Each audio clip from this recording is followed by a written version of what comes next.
فليكس عليها أكتر من 10,000 اختيار، أفلام جديدة كل أسبوع، مسلسلات ترند في كل حتة، بس أنت بتتفرج على ذا أوفيس للمرة ال 12 وفريندز تاني وهاري بوتر تاني ونفس الفيلم اللي شفته يمكن 20 مرة قبل كده. والناس تسألك هو أنت ليه مش بتتفرج على حاجة جديدة؟ بس السؤال الحقيقي هو ليه في ناس دايما بتدور على محتوى جديد وناس تانية بتلاقي راحتها في الحاجات المألوفة؟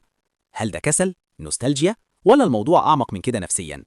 كمل معايا لأن اللي هتكتشفه ممكن يفسر ليه دايما بترجع لنفس الشاشة ونفس العمل. احنا عايشين في عالم مهووس بالجديد، مسلسلات جديدة، أفلام جديدة، حلقات جديدة. الخوارزميات بتزن عليك علشان تجرب حاجات مختلفة، بس في ناس بتتجاهل كل ده، ناس حافظة كل جملة، كل مشهد، كل إفيه، وبرضه يضغطوا تشغيل من الأول. قبل ما تحكم عليهم افهم ده، إعادة المشاهدة مش معناها إنك واقف مكانك، الموضوع نفسي بحت. خليني أشرح لك الأربع أنواع من الناس اللي بتحب تعيد المشاهدة وإيه اللي بيحصل جوه دماغهم فعلا. النوع الأول، الباحث عن الراحة. الناس دي حياتها غالبا مش مستقرة، ضغط شغل، مشاكل علاقات، دنيا بتتغير بسرعة.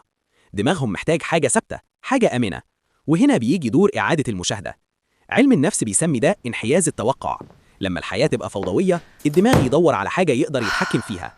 هو عارف الحلقة هتخلص إزاي، عارف الشخصية هتعيش، عارف الإفيه إمتى جاي. والإحساس باليقين ده زي بطانية دافية في دنيا ساقعة. الموضوع مش القصة، الموضوع الإحساس، الأمان النفسي. بالنسبة لهم تشغيل مسلسل مألوف زي الرجوع البيت بعد يوم طويل، كل حاجة في مكانها الصح. النوع التاني اللي محتاج راحة ذهنية.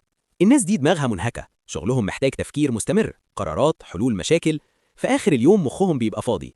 التفرج على حاجة جديدة محتاج مجهود، شخصيات جديدة، أحداث جديدة، تركيز. لكن إعادة المشاهدة ده وضع الطيار الآلي. علم النفس بيسمي ده تقليل الحمل الذهني.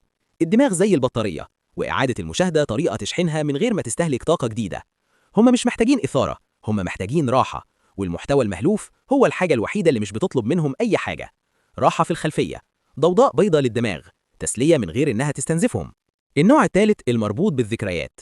بالنسبة للنوع ده المسلسل مش هو المهم، الذكرى اللي وراه هي اللي مهمة. يمكن كانوا بيتفرجوا عليه مع حد وحشهم، يمكن بيفكرهم بوقت كان أحسن، أبسط، أسعد. علم النفس بيسمي ده السفر العاطفي عبر الزمن. المسلسل بيبقى بوابة، مش للقصة، للشخص اللي كانوا عليه زمان. كل مرة بيعيدوا المشاهدة كأنهم بيروحوا يزوروا نفسهم القديمة. الحياة اتغيرت، بس المسلسل لأ، واقف ثابت مستنيهم. علشان كده في ناس بتبكي في مشاهد شافوها 10 مرات، مش علشان المشهد، علشان الذكرى، علشان الإحساس اللي كانوا فيه أول مرة. بالنسبة لهم إنهم يسيبوا المسلسل ده كأنهم بيسيبوا نسخة قديمة من نفسهم. علشان كده بيرجعوا له دايما، مش علشان نسيوا اللي هيحصل، لكن علشان مش عايزين ينسوا إحساسه. النوع الرابع، صياد التفاصيل. الناس دي مش بتعيد المشاهدة علشان علقة في الماضي، لا، دي بتعيد علشان فضولها.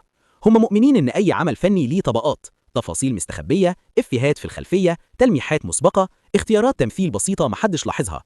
بالنسبة لهم مرة واحدة مش كفاية، القصة مش كاملة غير لما يمسكوا كل حاجة. علم النفس بيربط ده بالتحليل العالي وحب الاستكشاف. دماغهم بيحب الألغاز، الأنماط، الروابط، وإعادة المشاهدة هي طريقة حل اللغز، مش تكرار، استكشاف. وكل مرة يلاحظوا تفصيلة جديدة يحسوا كأنهم بيتفرجوا لأول مرة. بالنسبة لهم المسلسل مش قصة، ده عالم كامل، وهم عايزين يشوفوا كل ركن فيه. وفي الآخر الأربع أنواع دول عندهم حاجة مشتركة، ولا واحد فيهم بيهرب من التطور، ولا واحد عايش في الماضي. كل واحد بيختار اللي دماغه محتاجه. الباحث عن الراحة بيحمي سلامه النفسي، اللي محتاج راحة ذهنية بيحافظ على طاقته، المربوط بالذكريات متمسك بقصته، وصياد التفاصيل بيعمق تجربته. مفيش حد غلط، هم بس متوصلين بطريقة مختلفة. وفي ثقافة مهووسة بالجديد هم فهموا حاجة مهمة، مش دايما الأفضل إنه يكون جديد، أحيانا يكون مألوف. بس السؤال الحقيقي بقى هنا، هل إنك تتفرج على حاجة جديدة بيخليك شخص أشيك، ولا إنك تكون فاهم إيه اللي بيريحك يخليك أكثر وعي بنفسك؟ يمكن الناس اللي بتعيد المشاهدة مش علقة، يمكن هم بس اكتشفوا إيه اللي بيسعدهم فعلا. فأنت أنهي واحد فيهم؟ الباحث عن الراحة، اللي محتاج راحة ذهنية، المربوط بالذكريات، ولا صياد التفاصيل؟ اكتب لي في الكومنتات وقول لي إيه مسلسلك أو فيلمك المريح. ولو الفيديو ده خلاك تفكر بشكل مختلف، ما تنساش تعمل اشتراك.